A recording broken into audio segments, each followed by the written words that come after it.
essa noite e para todo o sempre na nossa vida, amém? Abra sua Bíblia no livro de Deuteronômio, capítulo 30, a partir do verso 11.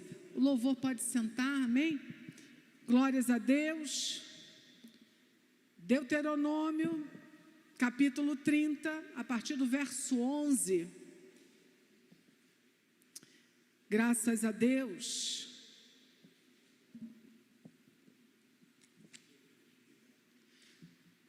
Aleluia, são 20 para as 9. Termina que horas o culto, a palavra? Quanto tempo, pastor Vandeir? São 20 para as 9. O que a gente está sem? Tá bom. Aleluias. Todos acharam? Está lá, amém. Diz a palavra do Senhor: porque este mandamento que hoje te ordeno, te não é encoberto, tampouco está longe de ti. Não está nos céus para dizeres: quem subirá por nós nos céus, que nos traga aqui, que nos faça ouvir para que o façamos. Nem tampouco está da além do mar para dizeres: quem passará por nós da além do mar, para que nolo traga e nolo faça ouvir para que o façamos. Porque esta palavra está muito perto de ti. Repita comigo: muito perto de ti. Repita também: na tua boca e no teu coração, para fazeres. Até aí. Veis aqui hoje que tenho proposto a vida e o bem, a morte e o mal. Porquanto te ordeno hoje que ames ao Senhor teu Deus, que andes nos seus caminhos e que guarde os seus mandamentos e os seus estatutos e os seus juízos, para que vivas e te multipliques. E o Senhor teu Deus te abençoe na terra a qual entras a possuir. Porém, se o teu coração se desviar e não quiseres dar ouvidos, e fores seduzidos para te inclinares a outros deuses e os servires, então eu vos denuncio hoje, que certamente perecereis. Não prolongareis os dias na terra a que vais, passando o Jordão, para que, entrando nela, a possuais. Os céus e a terra tomo hoje por testemunha contra vós, que te tenho proposto a vida e a morte, a bênção e a maldição. Escolhe, pois, a vida, para que vivas tu e a tua semente, amando ao Senhor teu Deus, dando ouvidos à sua voz e te achegando a Ele, pois Ele é a tua vida e a longura dos teus dias, e não fiques na terra que o Senhor, para que fiques na terra que o Senhor jurou a teus pais, a Abraão, a Isaque e a Jacó, que lhes havia de dar. Amém? Você pode sentar glorificando a Deus. Graças a Deus. Nós estamos ouvindo aqui a palavra de Moisés. Moisés está ali conduzindo aquele grande povo. E ele começa a escrever ali nos seus testamentos. E ele faz aqui uma afirmação que serve para toda a igreja na face da terra. Para toda igreja presente naquela ocasião e igreja vindoura, que somos nós. E as igrejas que virão após nós, caso o Senhor não venha. E ele fala de uma forma muito interessante, e é a forma que nós precisamos trazer isso para as igrejas hoje. O caminho, ele é muito objetivo, e nós temos encontrado muitos líderes, muitas seitas, muitas religiões, que traçam muitos caminhos cheios de estratégias, cheios de planejamento, aonde parece até que o Senhor fica de fora. É muito interessante quando nós começamos a pensar de uma forma muito simples, de uma forma muito igual à forma de Jesus pensar. Quando os discípulos, os apóstolos falam para Jesus, mestre, mestre, eles já estavam ali com Jesus um tempo, né? Parceirão de Jesus, andava com Jesus para cima e para baixo, via os milagres. Eles eram os caras que Jesus passava a noite ali conversando, orando, eles estavam bem próximos. E eles fazem uma pergunta para Jesus que nós poderíamos admitir uma pergunta imbecil. Eles falam para Jesus, mestre, mestre, quando a gente chegar lá, assim, a gente vai sentar na frente, né? Os nossos lugares serão na frente. E Jesus fala para eles, não, senta lá atrás. Não te preocupes em tomar os primeiros lugares. Sabe, irmãos, o tempo que nós vivemos hoje é um tempo bem difícil, talvez um dos tempos piores na Terra. Mas como pode ser pior com tanta tecnologia, né? Eu estou com 55 anos, eu lembro que, bom, não tem tanto tempo assim, né? Há 40 anos atrás, eu com 15 anos, mais um pouquinho, uns 45 anos atrás, né? Eu com 10 anos, eu lembro que era uma dificuldade alguém ter uma televisão em casa. Amém? Quem é dessa época aí sabe que às vezes tinha na rua alguém com uma televisão e as pessoas ficavam na janela olhando para ver a programação. Que tempo bom! Porque a televisão, esse excesso de informação que veio crescendo, ele tem nos trazido um espírito de muita confusão. É muita informação com muitas impurezas. E nós engolimos e vamos comendo desse alimento externo. Quando o Evangelho, ele se mantém em uma simplicidade, a qual o homem insiste em tornar complexo. O homem trabalha para criar um Evangelho complexo. Nós temos que ter os melhores instrumentos. Nós temos que ter as melhores cadeiras. Nós temos que comprar templos e templos e templos. Quando tudo isso aqui é emprestado. Quando nem sabemos se amanhã estaremos aqui, amém? Porque estamos gastando tanto tempo, acumulando pensamentos que nos trazem angústia, quando a palavra de Deus vai dizer que o Senhor coloca esses pensamentos nos ímpios para ocupá-los com isso e pegar do ímpio a sua riqueza e transferir aos servos dele. Aleluia! O Senhor tem um plano para isso também. Eu não estou dizendo que não vamos trabalhar, que não vamos fazer coisas, amém, irmãos? Nós vamos fazer. Mas o princípio do Evangelho nos chama a algo que está ligado à nossa motivação. O que me motiva a fazer isso? Não é exatamente o que faço, mas é por que faço. É essa pergunta que o Espírito Santo nos faz todos os dias. Porque quando falamos da obra de Deus, nós vamos falar de algo singular, de algo que ninguém pode transferir a outro. A sua experiência não pode ser transferida ao outro. Ela é algo totalmente particular. Quando Moisés fala isso, ele está falando a um grupo de forma individual. Ele diz, façam as suas escolhas. Eu estou aqui hoje e vou usar os céus e a terra como testemunha de vocês. Eu estou trazendo aqui a verdade, e essa verdade, ela imprime e ela traduz o caminho bom. Mas existe o caminho mau, e a escolha não sou eu que faço por você, a escolha é sua. A escolha é sua. E aí nós tão distraídos, e é sobre isso que vamos tratar essa noite.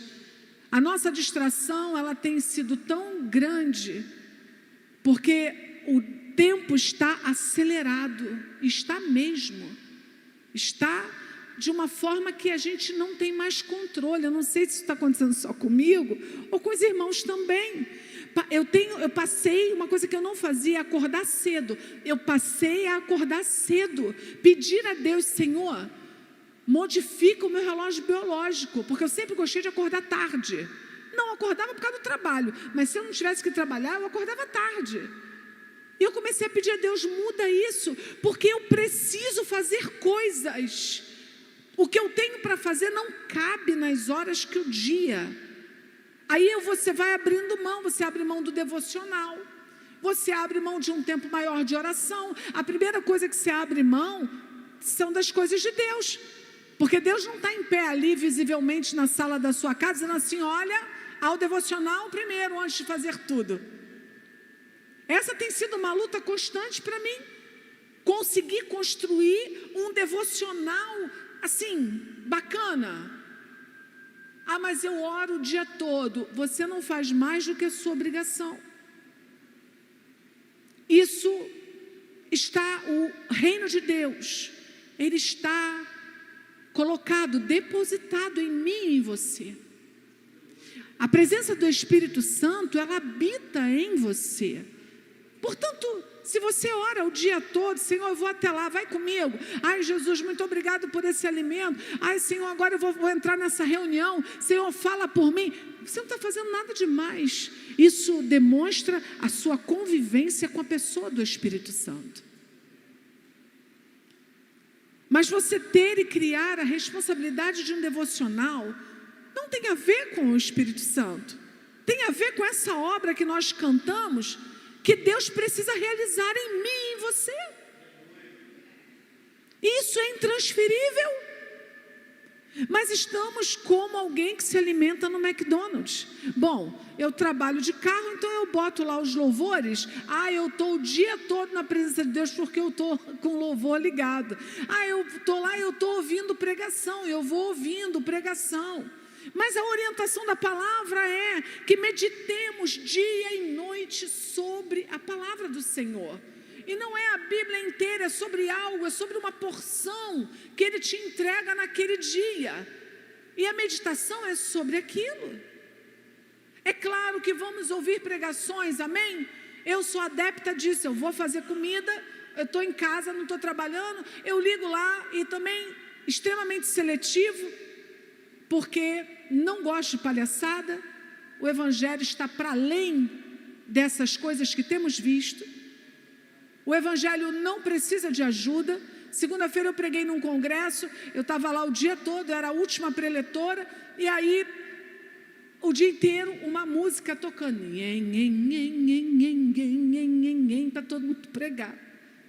Falei, para com isso. Quando eu subi no púlpito, eu falei, posso pedir uma gentileza? Por favor, rapaz do som, pode se sentar, pega a sua Bíblia. Nós não precisamos de nada nos motivando a sentir a presença de Deus. Deus não precisa de ajuda. Ele não tem departamento de marketing. Ele não está preocupado com isso, porque quando Ele chega, Ramã deixou Manai, a presença dEle opera, transforma, multiplica. Ele faz tudo. Ele não precisa de mim, de você não. Ele é o grande eu sou. Ele se basta. E nós vamos descobrir isso ao longo de uma vida cristã. Irmãos, mas a dificuldade, ela está nos apertando, porque o tempo está curto, a quantidade de informação é muito grande, você pega o Instagram ali, se você der bobeira, você perde 30 minutos no Instagram. Ah, mas eu estou vendo as coisas de Deus. Só que você vê coisas de Deus e vê coisas que Deus não está naquilo ali, mas estão dizendo que Deus está. E você começa a ser contaminado por coisas que na maioria das vezes, Deus não está.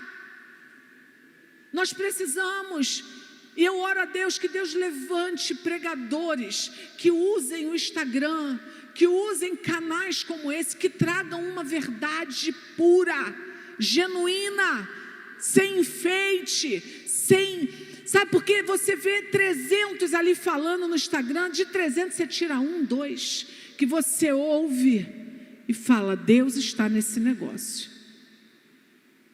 Mas a maior parte assim, estamos preocupados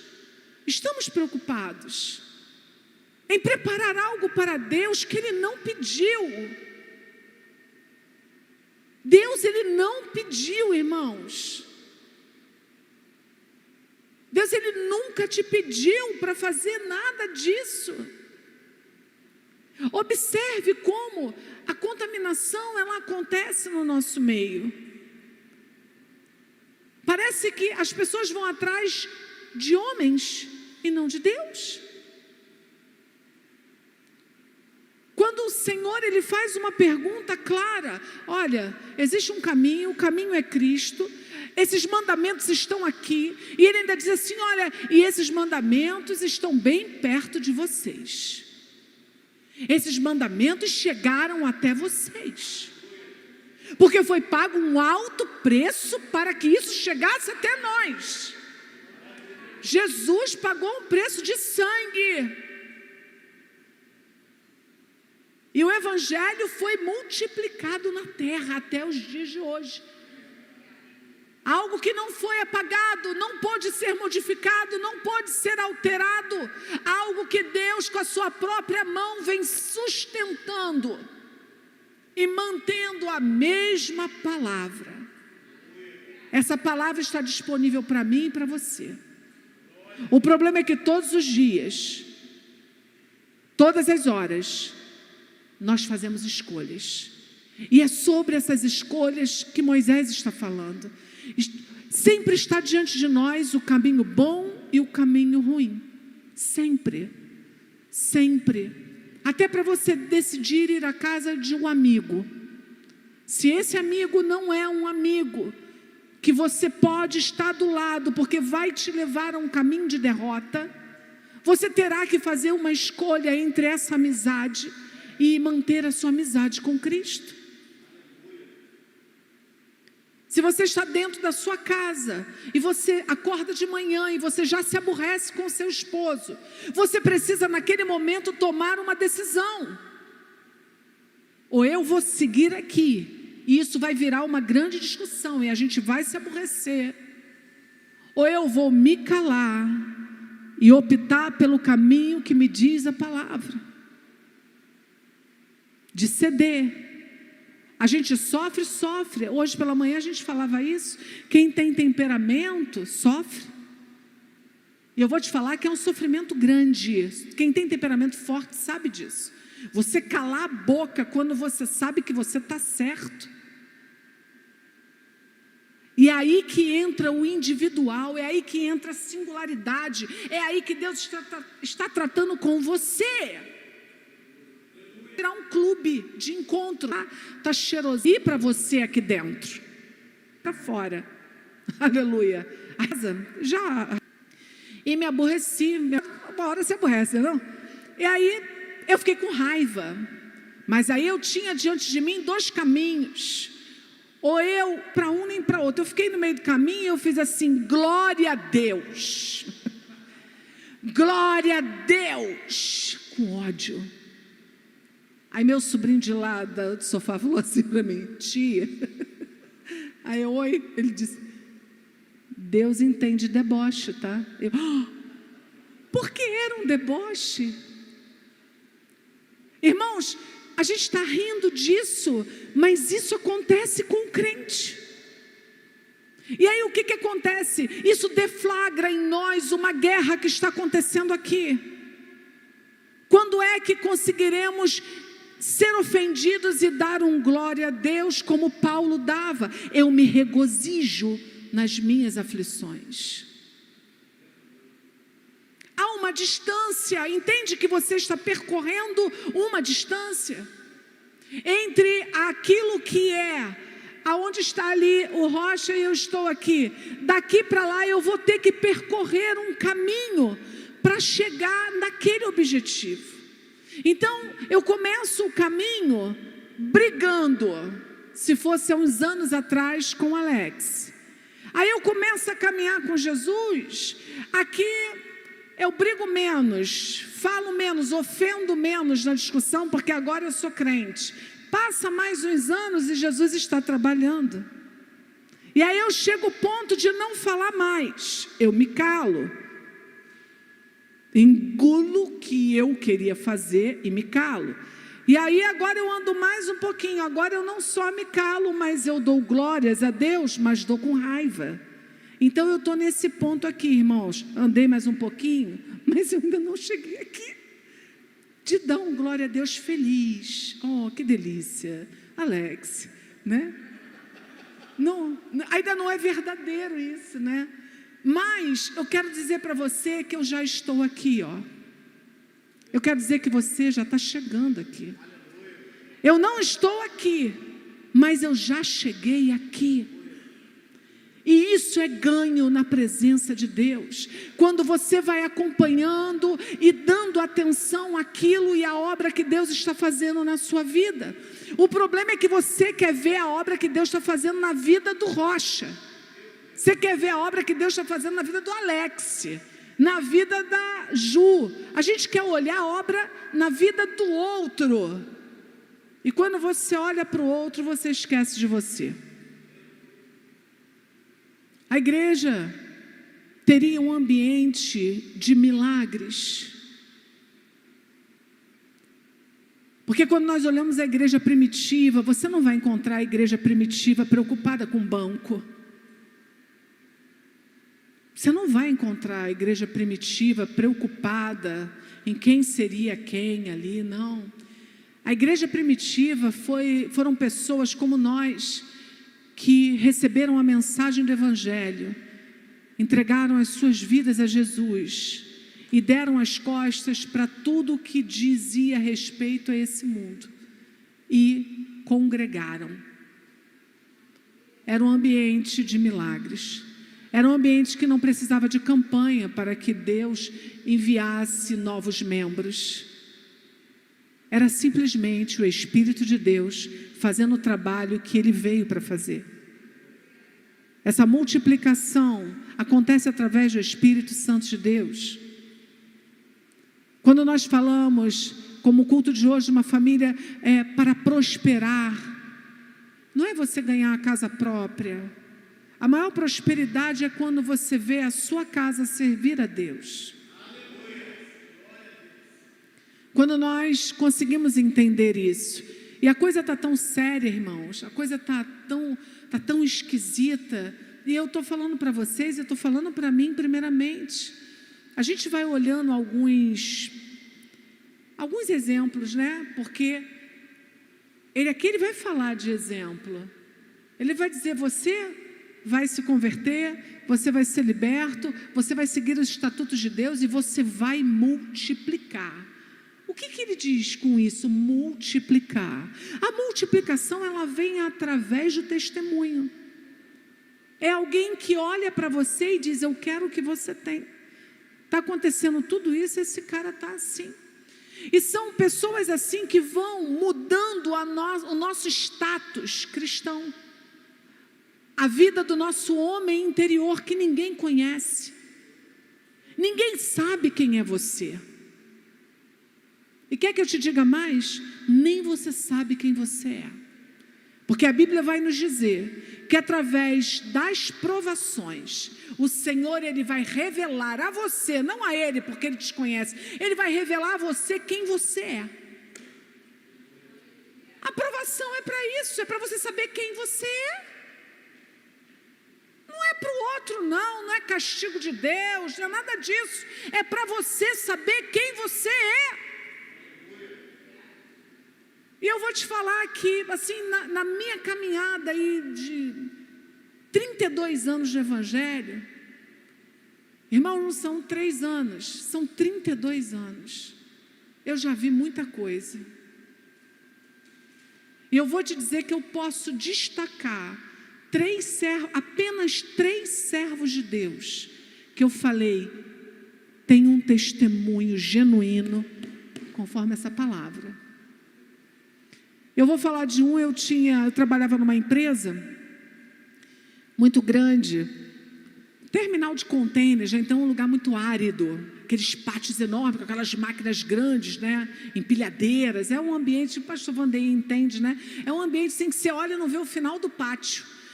O sol, quando bate ali, naquela brita, vai a 55 graus. Então, quem trabalha ali não é fácil, sabe? E eu trabalhava nessa empresa e tinha lá um ajudante. O ajudante é o cargo mais inferior da empresa. Ele trabalhava varrendo os pátios. Irmão Sérgio Neri. E aí, numa ocasião, ele fazia quando eu assumi a empresa, eu soube que ele fazia um culto, tem os armazéns, né, aquelas coisas enormes, vários galpões, né? Ele pegava um dos galpões e lá no cantinho, ele se reunia lá com alguns funcionários que sabiam que ele orava pelas pessoas, ele dava sempre uma palavra. E aí, quando eu assumi a empresa, nós construímos um grande refeitório, assim, mais ou menos tamanho, um pouco maior do que essa igreja, e eu fiz alguns compartimentos. Um dos compartimentos eu pedi ao presidente da empresa, eu falei, eu vou fazer uma igreja.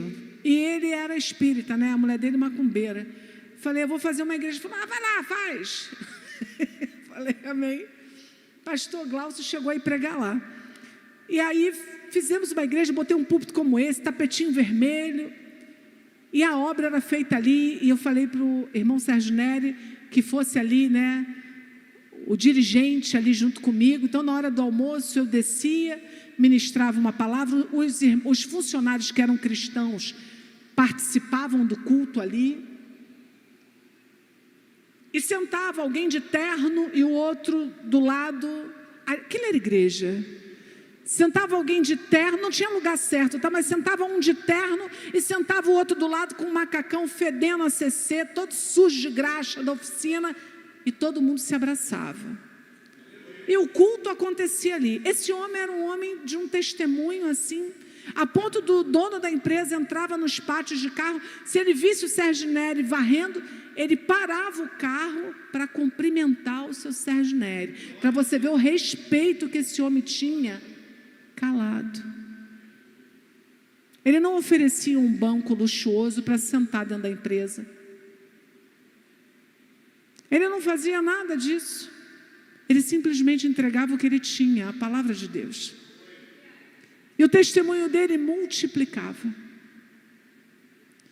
E eu lembro que numa ocasião ele adoeceu, e ele foi um intercessor pela minha vida, assim, fabuloso. E quando ele adoeceu, eu tirei ele do pátio, ele estava muito doente, ninguém sabia o que era, e coloquei ele dentro da parte de arquivos, no ar-condicionado, sentadinho. Então os funcionários passavam e iam lá falar com o Sérgio Neri e tal. Quando foi um dia, deram para ele era muito amado, deram para ele uma barra de chocolate. Na volta do almoço, a rapaziada gostava dele, foi aí, irmão Sérgio. Deram uma barra para ele de chocolate, ele comeu aquela barra de chocolate toda, e ele saiu dali para uma emergência cego. Ficou cego. Ele tinha, eu acho que ele tinha uns 47 anos, eu acho. Muito novo ainda. E ele saiu cego dali e ficou cego. E eu lembro que nós, no culto, nós orávamos. Olha, foi uma comoção na empresa, todo mundo chorava. Eu me desesperei. Junto com uma outra que era chefe da auditoria, que tocava no culto, serva de Deus também, eu e a Érica, a gente chorava, a gente clamou naquela igreja pela vida dele. Jesus, devolve a visão, a gente não aceita o Sérgio Neri cego, que isso, homem fazendo a tua obra? Ele era um exemplo vivo. E choramos, passou um tempo, 1 mês, 2 meses, 3 meses, um dia a Érica vem para mim e fala, Michele, Deus falou comigo. Falei, falou? O que falou? Eu estava orando, que nem a gente ora. falando para Deus: Senhor, devolve a visão do Sérgio. Senhor, devolve a visão do Sérgio. Senhor, por que o Senhor fez isso? Senhor, ele é tão útil. Jesus, por que o Senhor fez isso? Porque ela disse, Deus bradou na terra e falou para mim, porque eu posso contar com ele. Nós ficamos parados olhando uma para a outra. O que Deus quis dizer com isso? Eu posso contar com ele. Ora, para botar ele cego? Deus estava contando com ele para mostrar para mim, para vocês hoje, para toda aquela empresa, que ele que tinha perdido tudo, ele continuava glorificando a Deus. Ele nunca reclamou da cegueira. E aí quando foi um dia, eu já tinha saído da empresa, e ele também, né, por causa da cegueira, ele já estava em casa, aposentado. E eu sempre ligava para ele, ele sempre ligava para mim. Um dia, eu liguei para ele, eu estava num problema muito grande, eu liguei para ele. Falei, irmão Sérgio, sou eu. Fala, minha filha, o que houve? Aí eu contei os problemas. Está acontecendo isso, e chorei. Ele, Michele, Deus é contigo. Michele, eu vou orar por você agora. E Deus usou ele no telefone, foi aqui, céu aberto, sabe? Eu de tarde da minha casa, chorei muito por causa dos meus problemas, chorei. Quando acabou aquela ligação, eu falei para ele assim, então tá bom, Sérgio, outra hora eu te ligo. Ele, tá bom, minha irmã, fica na paz. Eu falei, como é que você está? Ele falou, eu estou ótimo, estou com Jesus, então eu estou bem. Falei, ai, que bom, tua esposa está aí? Ele falou, não, eu estou no hospital. Eu falei, ué, você está no hospital?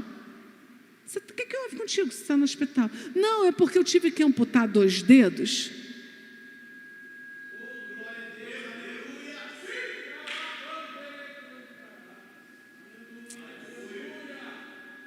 Irmãos, eu fiquei tão envergonhada do tipo de problema que eu estava passando para ele. Os nossos problemas egoístas, sabe? É porque alguém falou isso, é porque eu queria ganhar mais, é porque eu estou com problema no casamento, é porque meu filho está... O cara tinha perdido 2 dedos, cego no hospital. E quando eu ligo, ele me atendeu rindo, glorificando a Deus, orou por mim, me aconselhou, e ele ia terminar aquela ligação sem dizer onde estava. Quando isso aconteceu, e é o que está acontecendo com você e no banco também, eu entendi em que nível eu estava. Eu entendi que ele estava aqui e eu estava aqui. Uma crente medíocre, egoísta, farsante, entojada, arrogante, porque quando pensamos só nos nossos problemas, somos arrogantes. E eu chorei muito ali no telefone com ele, e dizia, minha filha, não chora, Deus está comigo. Michele, Deus tem me consolado. Então pede para me consolar também, porque eu não estava suportando vê-lo sofrer. E passado mais uns 2 anos, ele partiu para o Senhor. E no enterro dele, o pastor que ministrou, que era o pastor dele, ministrou a palavra, disse, irmãos, nunca vi um homem como o irmão Sérgio dentro de uma igreja tão cheia. Ele disse, não tinha ninguém que pulasse e glorificasse mais do que ele sem os 2 olhos. Tantos irmãos que viam, estavam lá fora fazendo outra coisa, estavam no telefone fazendo outras coisas, estavam em casa vendo televisão, mas ele sem os 2 olhos. Ele fazia questão de sentar no primeiro banco da igreja e ele adorava. Ele adorava a Deus. E aí a gente vai entender a frase, eu posso contar com ele. Será que Deus pode contar comigo e com você? Será que Deus já te pediu alguma coisa realmente especial?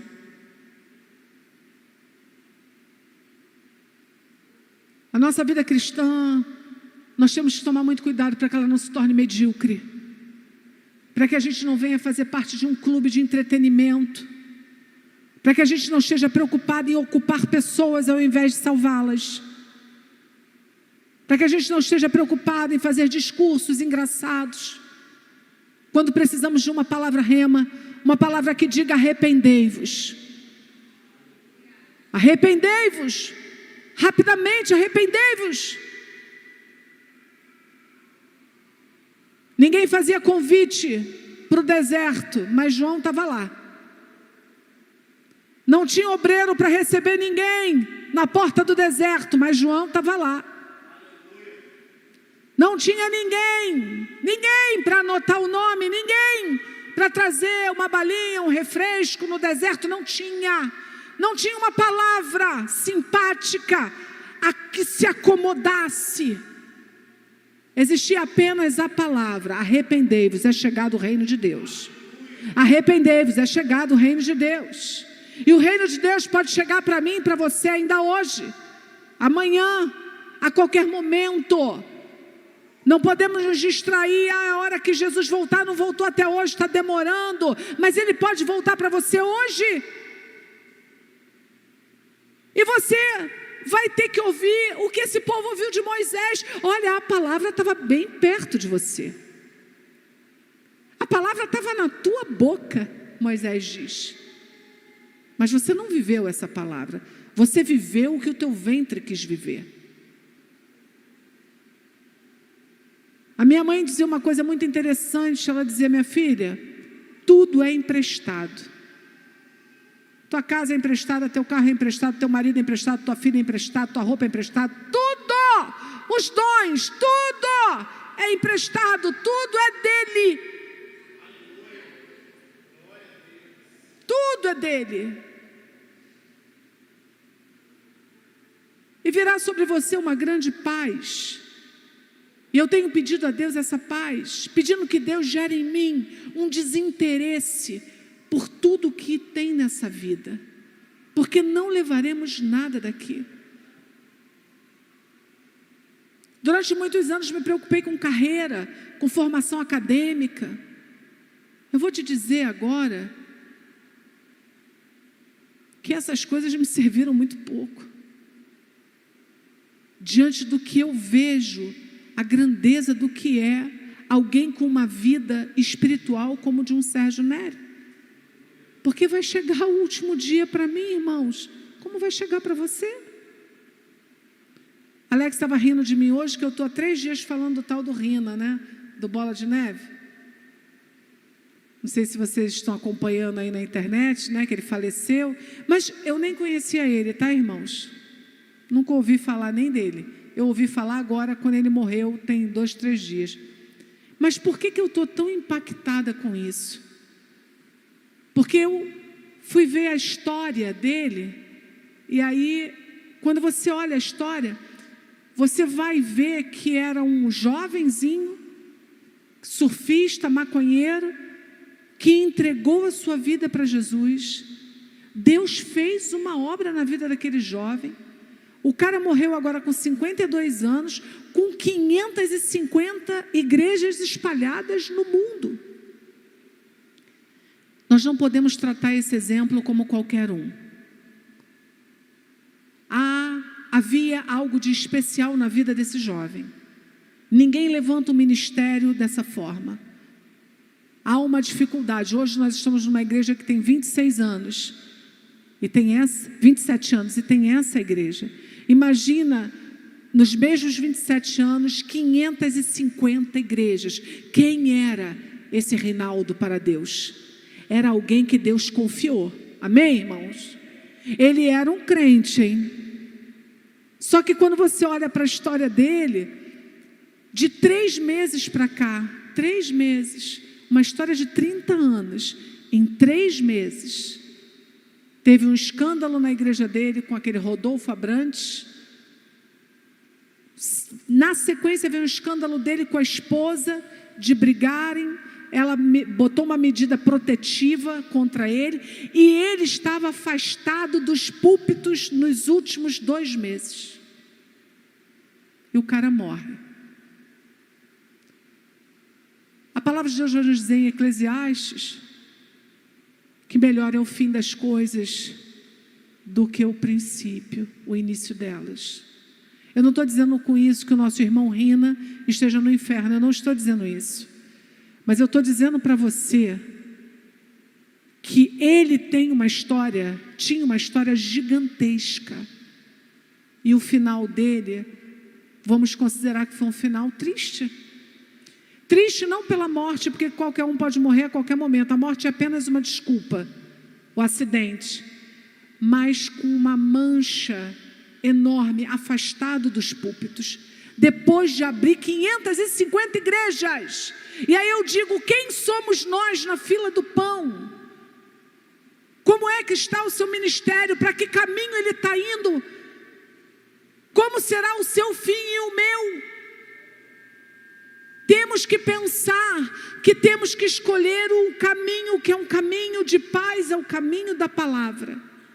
É o caminho que Deus nos orienta, para que possamos chegar lá no final. Chegar lá no final, irmãos, agarrados com Jesus. Fica de pé, já são 9h19. Pastor Nino, eu gostaria de cantar aquele louvor. Cadê a Luísa? Aleluias, presbítero Jefferson. Tem um louvor que eu estava dormindo hoje à tarde, eu cochilei, estava muito cansada. E quando eu cochilei, e eu sabia que eu ia pregar aqui, o Senhor me deu um louvor, que eu nunca, não sei se já cantei alguma vez na consagração, mas é um louvor que fala sobre isso. Eu quero te convidar a louvar, não vou chamar ninguém aqui na frente, mas eu quero te convidar a louvar conosco. Qual é o número, pastor? Qual é o número? 570? 570, pode colocar no telão? Eu quero que você saia daqui hoje pensando sobre a sua vida cristã, pensando sobre como as coisas estão e para onde estão indo. E a forma como você quer terminar com Jesus. Se a tua vida está mais ou menos com Cristo, se as dificuldades estão te assolando e te paralisando, que o Senhor nessa noite venha te reanimar. Que você venha pensar, que você venha fazer valer a pena. Amém, irmãos? Aleluias. Pode apagar aqui. Vamos louvar ao Senhor. Medite nesse louvor. Ele serve para todos nós. Aleluia.